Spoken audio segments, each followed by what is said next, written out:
요즘 자주 가던 동네 가게가 어느 날 갑자기 문을 닫아서 아쉬웠던 적 다들 한 번쯤 있으시죠? 네, 지금 서울의 골목 상권이 정말 심각한 위기입니다. 그래서 오늘은 도대체 왜 우리 동네 가게들이 사라지고 있는지, 그리고 이 위기를 극복하기 위해 어떤 새로운 생각들이 나오고 있는지 한번 제대로 파헤쳐 보겠습니다. 자, 이 숫자 좀 보세요. 98만 6,487. 이게 뭐냐면요, 작년 한 해에만 전국에서 문을 닫은 소상공인 가게 숫자입니다. 거의 100만 개에 가깝죠. 이전 해보다도 정말 훨씬 많아진 겁니다. 아니, 도대체 왜 이렇게까지 상황이 심각해진 걸까요? 바로 이 질문에서 오늘 이야기를 시작해야 합니다. 이건 그냥 차가운 숫자가 아니에요. 저 숫자 하나하나가 서울이라는 이 거대한 도시에서 매일매일 버텨내고 있는 우리 이웃들의 이야기거든요. 자, 그럼 이 위기, 대체 어디서부터 온 걸까요? 일단 큰 그림부터 한번 봐야 합니다. 지금 우리 경제 전체가 어떤 상황에 처해 있는지 말이죠. 솔직히 지금 경제 상황 진짜 심상치 않습니다. 전 세계적으로도 성장률 전망이 10년 만에 최저 수준이고요. 특히 한국은 성장률이 1%가 안 될 수도 있다는 비관적인 예측까지 나오고 있어요. 이런 엄청난 경제적 역풍을 누가 제일 먼저 맞겠어요? 바로 우리 골목의 사장님들이 온몸으로 다 받아내고 있는 겁니다. 근데 좀 이상하잖아요. 경제가 어려운 건 다 똑같은데 왜 유독 서울의 자영업자들이 더 힘든 싸움을 하고 있다고 하는 걸까요? 그 속사정을 한번 자세히 들여다보겠습니다. 이걸 보면 답이 딱 나옵니다. 서울 소상공인들의 절반 이상이 도소매업이나 음식점업에 몰려 있거든요. 이게 어떤 업종들이냐면 경기가 조금만 안 좋아져도 가장 먼저 그리고 가장 크게 타격을 받는 곳들이에요. 그러니까 경제가 감기만 걸려도 이분들은 독감에 걸리는 그런 구조인 셈이죠. 와, 이 그래프 좀 보세요. 진짜 무섭게 오르죠? 불과 2년 만에 대출금을 제때 못 갚는 사장님들이 거의 2배로 늘었다는 뜻입니다. 더 이상 버티기 힘든 분들이 그만큼 빠르게 늘고 있다는 아주 명백한 위험 신호예요. 여기에 빚 문제까지 더해집니다. 서울 자영업자 한 사람이 짊어진 평균 빚이 얼마냐면요, 1억 8,300만 원. 와, 이 정도 빚을 지고 있는데 어떻게 다시 일어설 희망을 가질 수 있겠어요? 정말 발목을 꽉 잡는 무거운 족쇄나 다름없습니다. 그러니까 정리를 해보면 이렇습니다. 경쟁은 너무 치열하고 또 위험한 업종에 다들 몰려있고 빚은 감당이 안 되고 이 세 가지가 한꺼번에 덮치니까 이건 말 그대로 하루하루가 생존 전쟁터가 되어버린 거죠. 자, 여기까지 들으면 너무 암울하죠? 그런데 여기서부터가 진짜 중요한 이야기입니다. 이 절망적인 상황을 완전히 다른 시각으로 보자는 정말 획기적인 아이디어가 등장하거든요.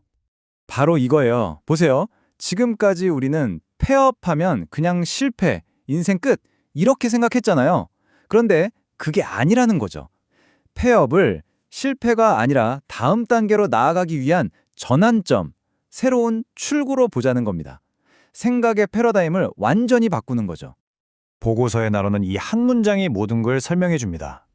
이건 그냥 정책 하나 바꾼다 이런 수준이 아니에요. 돕는다는 게 대체 뭔지, 그 개념 자체를 뿌리부터 다시 생각하자는 일종의 선언 같은 겁니다. 와, 생각만 해도 되게 멋진데요. 그럼 이 새로운 철학, 구체적으로 어떻게 현실이 될 수 있을까요? 서울시가 내놓은 이 새로운 청사진을 한번 제대로 뜯어보겠습니다. 기존의 정부 지원은 대부분 빚을 좀 줄여주는 그런 금융적인 부분에 집중했었어요.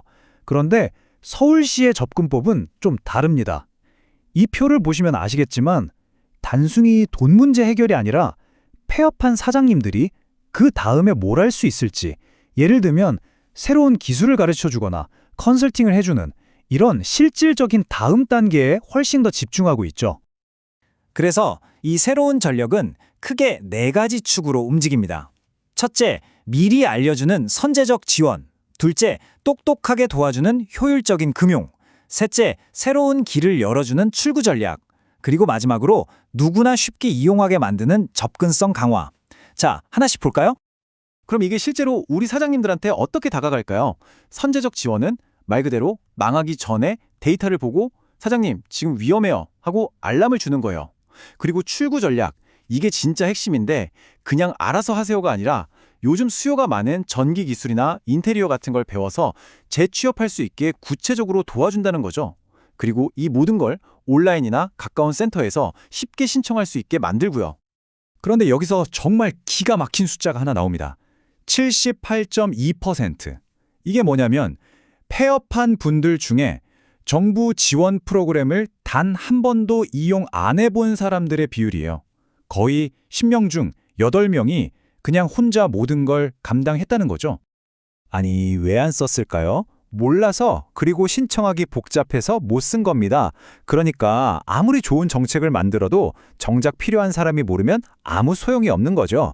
그래서 아까 말한 네 번째 기둥, 쉽게 알리고 편하게 쓰게 하자는 게 어쩌면 이 모든 개혁의 성패를 가르는 가장 중요한 열쇠가 될 수도 있습니다. 자, 그럼 이 모든 게 왜 그렇게 중요할까요? 이건 그냥 힘든 가게 몇 군데 살리자는 차원의 얘기가 아니에요. 이건 우리 도시 전체의 경제 체질을 바꾸는 일입니다.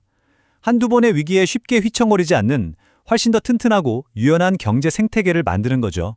결국 우리 모두를 위한 일인 셈입니다. 그래서 마지막으로 이런 질문을 던져보고 싶습니다. 우리가 실패라는 단어를 어떻게 생각하느냐, 그 정의를 바꾸는 것만으로도 과연 도시 경제를 다시 살리는 가장 강력한 무기가 될 수 있을까요? 서울의 이 새로운 시도가 우리 모두에게 던지는 아주 중요한 질문이라고 생각합니다.